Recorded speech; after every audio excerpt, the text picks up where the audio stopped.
Hey guys, T here. Today we're going to be taking a look at the Algerie, but Wargaming did announce this morning that our predictions were correct and the Royal Navy cruisers will be coming, presumably with the next update, which should conclude after this campaign, so roughly a week and a half or so from today, which would put it roughly early February. I think February 3rd, I want to say I heard is the next update. Don't quote me on that one though. We don't know. These ships are obviously unnamed on the screen here, but I'm guessing Emerald for Tier 4, Leander for Tier 5, Fiji for Tier 6, and Edinburgh will be the Tier 7. Those are my guesses based on the silhouettes and their positions on the PC tech tree and so forth. So that's going to be an AP-centric line. Lightly armored cruisers, potential to have maybe some smoke at higher tiers. I think most, if not all of them, will have heals. Should be an interesting line. Challenging line. So, dust off your builds. You might want to be putting some points into Yamamoto and as an AP inspiration, and potentially Fraser and or Tenet. So just a heads up there for you. Those are coming soon. Anyways, today I got a look at Algerie. Game on Atlantic, capture the base mode game. It's a decent damage game, pretty high, for a cruiser, but it's not like a world record or anything. I do want to show this game, though, just kind of highlighting how I would be running Lemon. I think a lot of people are probably picking Lemon for the French cruisers. I think that's a pretty good choice. I think I'm probably going to keep Lemon in my Tier 5 and lower, and then I still haven't decided on Algerie or Charles Martel. I think both of those perform quite well with Rue. The offensive output is pretty strong. The main differences you're going to be finding between the Rue build and the Lemon build is the Lemon build you kind of have to play at long range for as long as possible. You do get a little bit of an offensive boost there. The AP is much more effective at long range, especially if you have it spec'd out like I do with Yamamoto as an inspiration, and my Yamamoto's climbing in power. I've been preparing for the suspected arrival of British cruisers and working on him.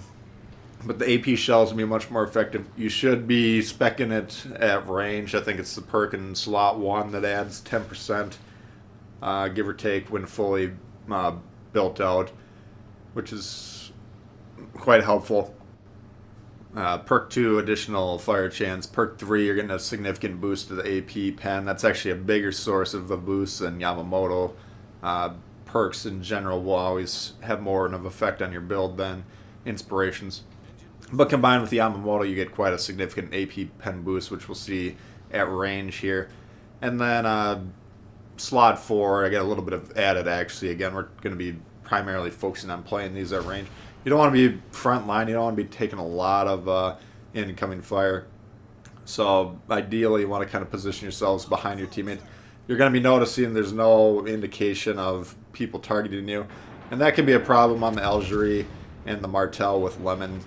That's kind of the skill component of this build. You really, and there's a nice example of that AP effectiveness at range. We rip them for about just shy of 18, well, I guess 17,000.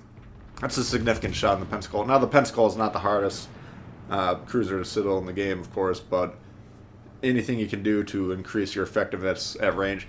How it works, the AP shell's penetration drops off at range, so the farther the shot, the more likely you are to get shatters on the side of the ship as opposed to penetrations, which will result in much more damage, of course. So by focusing on the range here, if you're boosting that AP pen, you're just gonna, that's the main difference in terms of offensive output that you'll see between this one and Rue. You'll get a bit more of a fire chance. I don't think we end up getting a lot of fires in this game. That's still a RNG component that you don't have a lot of control over, but of course the more HE you hit with, the more likely you are to get multiple fires going.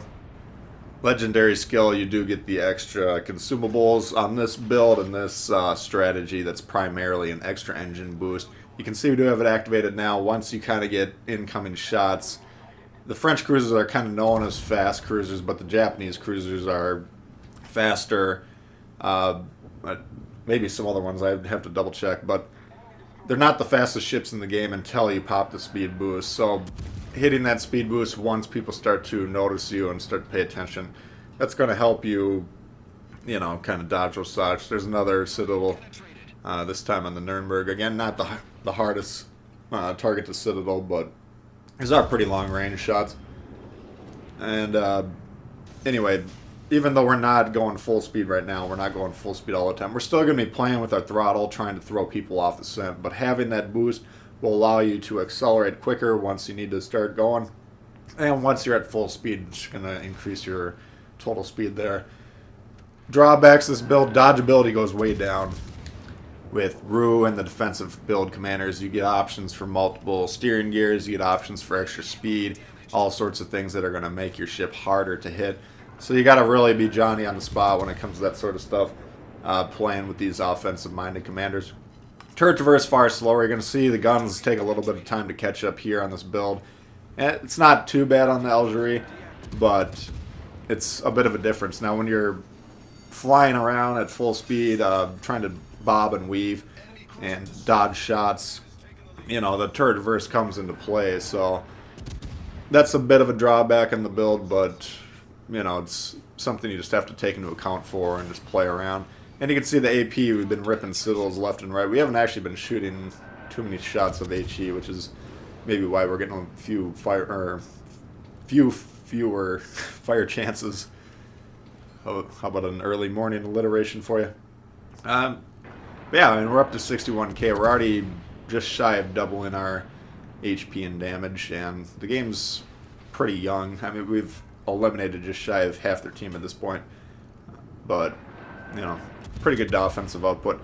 The Algerie under Rue, I always kind of thought it struggled to do a lot of damage when I was playing it, grinding up the line. I just always felt like the games they had a Herculean effort, and it felt like you were just carrying the team on your back. You'd wind up with like 100k, which is a solid score with the ship, but it just felt like maybe you needed a little bit more damage output. Lemon, you're going to enhance that a little bit. Obviously, the AP is going to be more effective, and we're shooting some AP shots in the Scharnhorst while he's broadside, and we're getting some pretty good scores on there. Your aim point for broadside battleships, it's going to depend on the ship you're shooting at and the distance, but in general, shooting where we're trying to hit here, upper hull into the superstructure like that shot, that's where you're going to be getting good, reliable damage. You got to be watching the reports on the side, those little icons that pop up, and if you're getting a lot of shatters, that means the AP is not effective at the range at where you're hitting them on the ship. You need to either adjust the aim point on the ship or just switch to HE to continue to be effective on dealing damage. Reload on the guns on this ship is pretty solid. You can see we're pumping out the damage. It's not Martel-esque. Obviously, that's the huge draw of the Charles Martels, the insane DPM. But you can see we're not being shy. I'm primarily testing AP during this game just because I recently leveled up Yamamoto to, I think I got him up to 12. Plans to get him up to 15 this week. And, Lemon's only level 11 at this point, but so there's still some room to improve the AP, but you can see it's quite effective, this game. So not a lot of issues with the AP once you get to, upper mid levels with these builds. Now, if you've been paying attention, the majority of this game we've been spotted.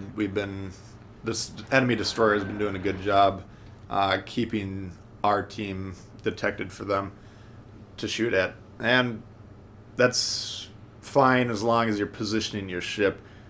Cruiser survivability is obviously the main thing that people have trouble with cruisers. Staying alive, going the distance. Algerie's got just enough armor on it to capture, allow the AP shells to arm when they penetrate. You're not going to be getting the overpens that you're getting in the Laga, in the Emily, the lower tier French cruisers. So that increases the danger. But what you want to be doing, again, just make sure you're not the juiciest target. This is not a ship that you want to be rushing into front lines, trying to duel battleships, close range, or anything like that. It's just not going to work. I don't care how bad the players that you're facing are. Eventually they're going to hit you, and if they hit you, you're going to have a hard time. So you've got to keep an eye on the map. and try and position yourself so that you're not the juiciest target for your team, at least not through the majority of the game here. Yeah, we're taking some damage, but we're still attempting to dodge. It's not quite as nimble of a ship running the Lemon build as the Rue build, but you can still dodge as long as you're paying attention to who can shoot you and then keeping an eye on them. You got to have kind of a mental internal clock a little bit, just anticipating when those shots are going to be coming in so you can begin dodging. Angle against the most threatening targets. Like the Nuremberg, for instance, this guy, you can see the white shells incoming. He's shooting AP. So at this steep angle right there, that's where the nice armor on the Algerie comes in. You can bounce these cruiser AP shells, no problem. If he's going to shoot AP at me, I can just, essentially bully him. I'm kiting away from him right now. I'm sailing away. I have all the advantage in the world. If he wants to shoot HE at me, that's going to be his most reliable shell in this situation. But if he's shooting AP until I get impatient like I am now and go for a hard turn, the advantage lies with me.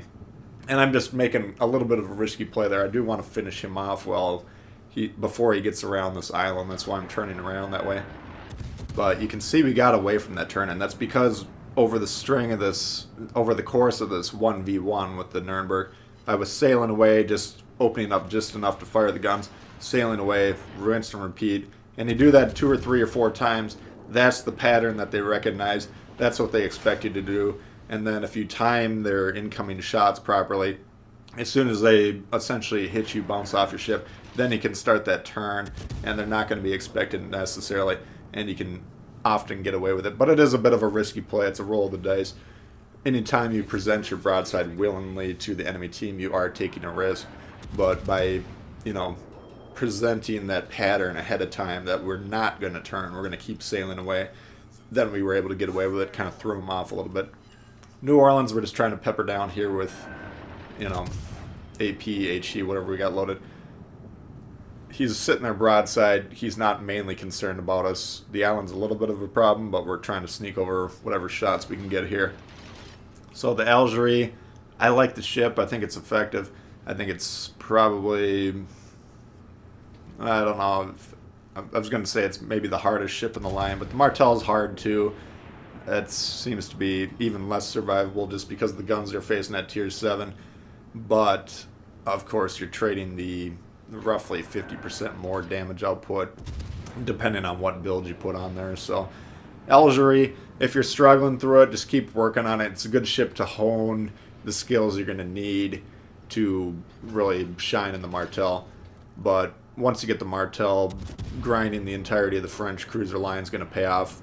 Martel's the strongest offensive ship in the game, in my opinion, right now, and it's well worth the wait. So keep going if you're working on those French cruisers, and get ready for the British cruisers. They are coming. Hope you did enjoy that one. If you did, please hit the thumbs up. New to the channel, consider subscribing. There's a lot of World of Warships coming all the time.